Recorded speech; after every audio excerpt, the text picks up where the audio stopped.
Hello les amis, je suis Stéphanie Quintard et je me lance sur les réseaux sociaux et sur internet, et c'est quelque chose avec lequel je ne suis pas du tout à l'aise, et donc je me suis lancé un défi de 30 jours, une vidéo par jour pendant 30 jours, et je suis à ma 8e vidéo.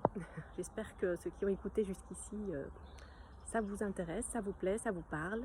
N'hésitez pas à partager ou à mettre des commentaires, ça m'est toujours utile aussi d'avoir des retours, et ça me permet de m'améliorer, de progresser. Alors je suis retournée en forêt au milieu des petits oiseaux.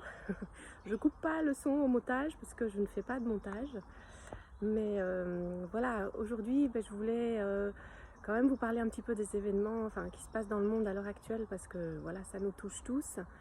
Et j'imagine que, comme moi, beaucoup d'entre vous, on se sent fort démunis, impuissants face à tout ce qui se passe et tous ces conflits armés et autres. Et moi, je sais que les images, ça me heurte beaucoup, ça me reste gravé dans la mémoire. Et donc, en fait, là, pour le coup, là, j'ai une stratégie d'évitement. Donc, j'évite ces images-là. Je vais même plus loin, d'ailleurs. J'ai carrément arrêté de regarder les infos.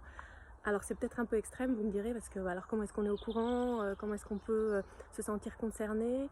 Je vous assure que même comme ça, je suis toujours au courant de ce qui se passe et qui est important, que ce soit près de chez moi ou dans le monde, parce que forcément tout le monde en parle quand il y a quelque chose de vraiment important qui est en train de se passer. Et en fait, par rapport à tout ça, j'avais envie de vous partager ce que j'avais entendu d'une personne qui s'appelle Issa Padovani, que je suis moi sur YouTube. Et elle avait eu cette phrase qui m'a beaucoup interpellée, de dire que tant qu'il y aura des conflits à l'intérieur de nous, on continuera à avoir des conflits à l'extérieur dans le monde. Et alors bien sûr, c'est une invitation qui n'est pas forcément évidente, c'est de faire la paix à l'intérieur. Mais je pense que le chemin, c'est une acceptation qu'on est à la fois ombre et lumière. Comme je le disais l'autre jour, je suis aussi ça, quoi. À la fois la joie, la tristesse, certains jours agréables, d'autres jours désagréables, et toutes les déclinaisons possibles de ces dualités qui sont à l'intérieur de nous. Et l'invitation de faire la paix à l'intérieur, c'est quand même tout un cheminement, quoi. Et je pense que là-dedans aussi, l'invitation, c'est de revenir à l'intérieur et respirer jusqu'à l'intérieur de nous, parce que si on peut rien faire sur ce qui se passe vraiment à l'extérieur, on peut nous-mêmes s'apaiser. Et quand on est apaisé, on peut être apaisé, ça apaise notre entourage aussi, et on peut apaiser les gens autour de nous. Et ça, c'est déjà beaucoup. Alors il y a certaines personnes qui ont besoin de passer à l'action. Et voilà, c'est aussi, c'est formidable, bien sûr, et je pense que les deux sont nécessaires, quoi. À la fois passer à l'action, et à la fois revenir à soi. Et je vous avais parlé dans une précédente vidéo, là, le coup d'avoir 3 respirations un peu profondes, s'arrêter. Et je sais que cette nuit, par exemple, j'ai eu une insomnie, voilà, à 5 h du matin, paf, je me réveille, ah ok, alors soit de ces cas-là, je me rendors tout de suite, soit pas du tout, et alors j'ai le cerveau qui blablabla des idées, alors les idées sur mes vidéos, je dois dire ça, je dois dire ça, je dois dire ça, je dois faire ça, ok, donc là c'est bon, ça s'arrête plus. Alors j'essaye tous mes petits trucs, un peu de lavande sur l'oreiller, je respire, ouais ça va, mais ça suffit pas. Je fais mes 3 respirations un peu profondes, et je bloque à l'inspiration, et puis j'expire, voilà. Ça marche pas, ça continue à tourner. Dans ces cas-là, j'ai un 3e truc, je fais ce qu'on appelle, peut-être certains d'entre vous connaissent, un body scan.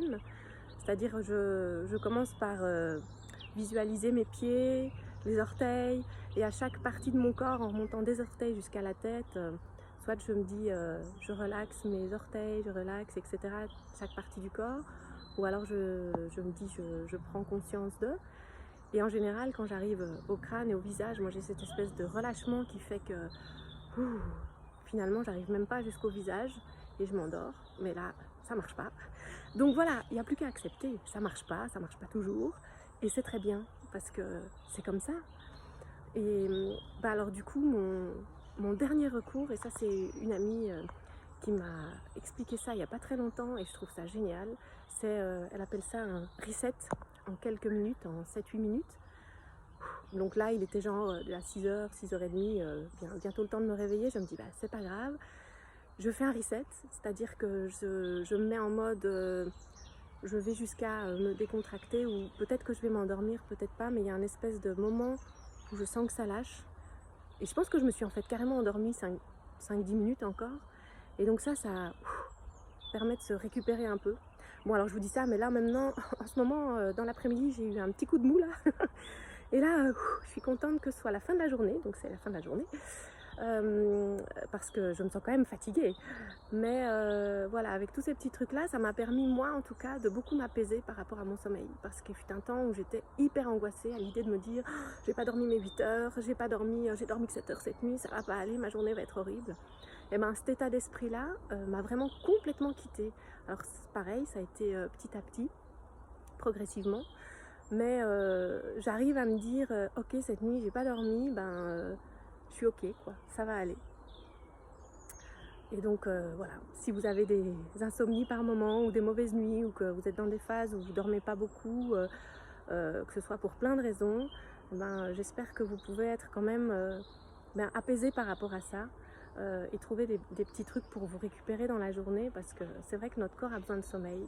Et ça fait partie aussi d'un des messages d'Issa Padovani par rapport aux conflits intérieurs et extérieurs. Et le fait de se dire que finalement, notre corps aussi, si on l'écoute, si on arrête d'abuser de notre corps, donc de ne pas écouter quand il a sommeil, de ne pas écouter quand il a faim, ou pas faim d'ailleurs, parce qu'on a des habitudes, mais parfois le corps n'a pas faim et on le force à manger. Donc si on arrête d'abuser de notre corps, peut-être qu'il y aura moins d'abus dans le monde.